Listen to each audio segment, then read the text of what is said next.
Hello everyone, welcome to simple classes. Simple classes में आप सबका स्वागत है। बिना कोई टाइम वेस्ट किए हम लोग economy for UPSC prelims 2022 series को आगे बढ़ाते हैं। आज का टॉपिक जो हम लोग डिस्कस करेंगे that talks about the upgradation of Bangladesh, Nepal and Laos from the least developed countries status to developing nations. Bangladesh, Nepal और लाओस अब तक लीस्ट डेवलप्ड कंट्री का स्टेटस एंजॉय करते थे, अब उनको अपग्रेड करके डेवलपिंग नेशन का स्टेटस दिया जा रहा है। यहाँ पे एग्जाम पॉइंट ऑफ व्यू से क्या जरूरी होता है, हमें समझना है कि एलडीसी से डेवलपिंग नेशन बनने का प्रोसेस क्या है और कौन कौन सी इंपॉर्टेंट बॉडीज इसमें इन्वॉल्व रहती हैं। तो फर्स्ट ऑफ ऑल ये पूरा प्रोसेस रिकमेंड करता है सीडीपी। सीडीपी का मतलब है United nation committee for development policy. यहाँ से एक चीज क्लियर हुई कि CDP is a body under United Nations. तो क्या सीडीपी फाइनल डिसीजन मेकर है? नहीं, ये सिर्फ एक प्रपोजल भेजती है। और प्रपोजल किसको भेजती है? नेक्स्ट बॉडी है इकोसॉक। इसका मतलब है United nation economic and social council. अब क्या इकोसॉक फाइनल अप्रूवल करती है? नहीं, फाइनल अप्रूवल के लिए इकोसॉक इस प्रपोजल को आगे भेजती है United Nation General Assembly, which happens to be the final deciding body on this matter. Right, तो यहाँ पे एक बार जल्दी से फिर से जो बॉडी इस प्रपोजल को रिकमेंड करती है, this body is known as CDP. It is another body under UN. ये प्रपोजल जाता है इकोसॉक के पास, इकोसॉक इसको कंसिडर करता है और इसको फाइनल अप्रूवल के लिए यूनाइटेड नेशन जनरल असेंबली के पास भेज देता है। ये पूरा सीक्वेंस आपको याद होना चाहिए। अब जो इन तीनों कंट्रीज का अपग्रेडेशन हुआ है लीस्ट डेवलप्ड कंट्री से डेवलपिंग नेशंस का, इसको डबल एज इम्पैक्ट भी बोला जाता है। डबल एज इम्पैक्ट का मतलब कुछ तो पॉजिटिव्स रहेंगे और कुछ नेगेटिव रहेंगे। इस चीज को डिटेल में समझते हैं। अब जब कोई कंट्री लीस्ट डेवलप्ड कंट्री का स्टेटस एंजॉय करता है तो उसको काफी ज्यादा प्रेफरेंस मिलती है या फिर उसके काफी ज्यादा छूट मिलती है एक्सपोर्ट्स पे। तो अब अगर ये स्टेटस अपग्रेड हो जाएगा तो ये छूट मिलनी उस पर्टिकुलर कंट्री को बंद हो जाएगी। उसके अलावा सब्सिडी से रिलेटेड वो कितनी ज्यादा सब्सिडी दे सकती है अपनी कंट्री के अंदर एग्रीकल्चर पे या फिर इन्फेंट इंडस्ट्रीज बोले तो यानी स्मॉल लेवल ऑफ इंडस्ट्रीज को इकोनॉमिक अपलिफ्टमेंट के लिए कितनी ज्यादा सब्सिडी दे सकती है, उस पे भी कुछ छूट थी। इस अपग्रेडेशन के साथ इस छूट पे भी काफी ज्यादा पाबंदी लग सकती है। उसके अलावा बहुत सारी कंट्रीज जो एलडीसी लीस्ट डेवलपमेंट कंट्रीज का स्टेटस लेती हैं, उनको क्लाइमेट फाइनेंस का ये इस तरीके का एक फंड है जिसका एक्सेस रहता है। अब जब आपका अपग्रेडेशन होगा तो इस फंड के लिए आपका एक्सेस शायद बंद हो जाए। ऑलराइट, तो ये कुछ नेगेटिव्स थे जो अपग्रेडेशन के साथ एक कंट्री को फेस करने पड़ते हैं।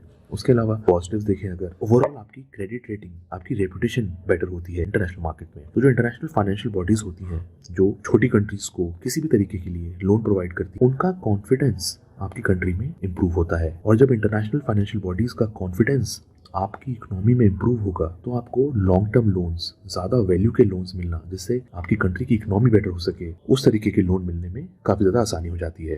ऑलराइट, ये पॉइंट हमने ऑलरेडी कवर करा। ओवरऑल क्रेडिट रेटिंग भी आपकी इंप्रूव हो जाती है। अब जब आपको ग्लोबल फाइनेंशियल बॉडीज में आपका ट्रस्ट ज्यादा है, आपकी क्रेडिट रेटिंग बेहतर हो चुकी है, तो जो ओवरऑल पैसा एफडीआई के रूट से आपकी कंट्री में आएगा वो भी बढ़ जाएगा। फॉरेन डायरेक्ट इन्वेस्टमेंट के तहत जो पैसा आपकी कंट्री में आएगा, बिकॉज आपका ओवरऑल स्टेटस अपलिफ्ट हो चुका है, वो भी बढ़ जाएगा। तो these are some of the positives of this upgradation.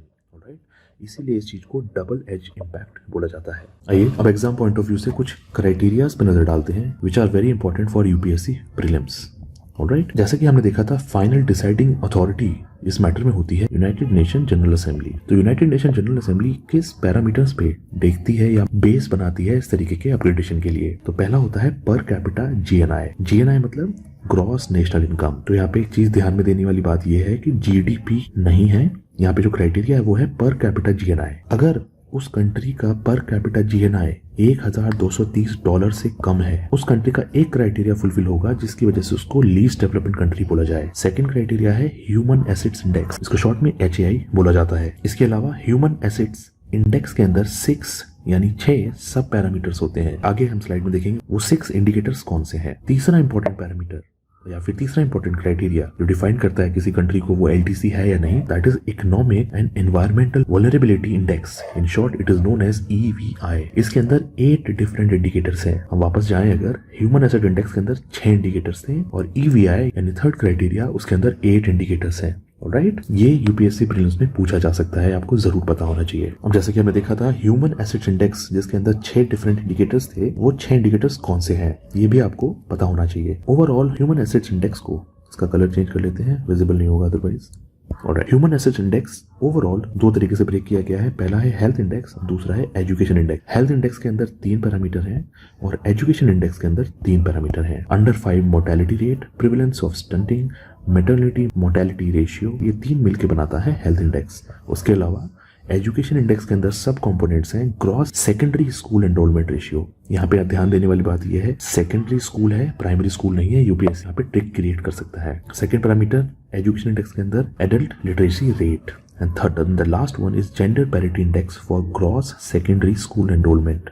यहाँ पे फिर से ध्यान रखिए, it's gross secondary school enrolment, not primary. आप अगर इसमें से नोट्स क्रिएट कर रहे हैं तो इस चीज को जरूर अलग से मेंशन करिए। ऑलराइट, तीसरा पैरामीटर, तीसरा क्राइटेरिया जो था वो दैट वाज EVI, जिसका मतलब था economic and environmental vulnerability index. इसको फर्दर 2 पार्ट्स में ब्रेक करा गया है, economic vulnerability index and environmental vulnerability index. Overall जैसे हमने बताया था 8 सब पैरामीटर्स हैं इसके अंदर। इकोनॉमिक के अंदर पहला parameter is related to agriculture and forestry, उसके बाद रिमोटनेस, कोई एरिया कितना दूर है या फिर लैंडलॉक है, मर्चेंडाइज का एक्सपोर्ट कितना कंसंट्रेटेड है या नहीं है, उसके एक्सपोर्ट्स की इंस्टेबिलिटी कितनी है, ये भी एक इंपॉर्टेंट पैरामीटर है। उसके अलावा एनवायरमेंटल वाले कंपोनेंट के अंदर 4 सब पैरामीटर्स जो आते हैं। The first one is based on the share of population in low elevated coastal zones. एक स्पेसिफिक कोस्टल जोन्स के ऊपर क्या पॉपुलेशन शेयर है वो भी एक पैरामीटर बनाया गया है। उसके अलावा ड्राईलैंड्स में क्या पॉपुलेशन शेयर है वो भी पैरामीटर है। Instability of agricultural production, and the last one victims of disaster.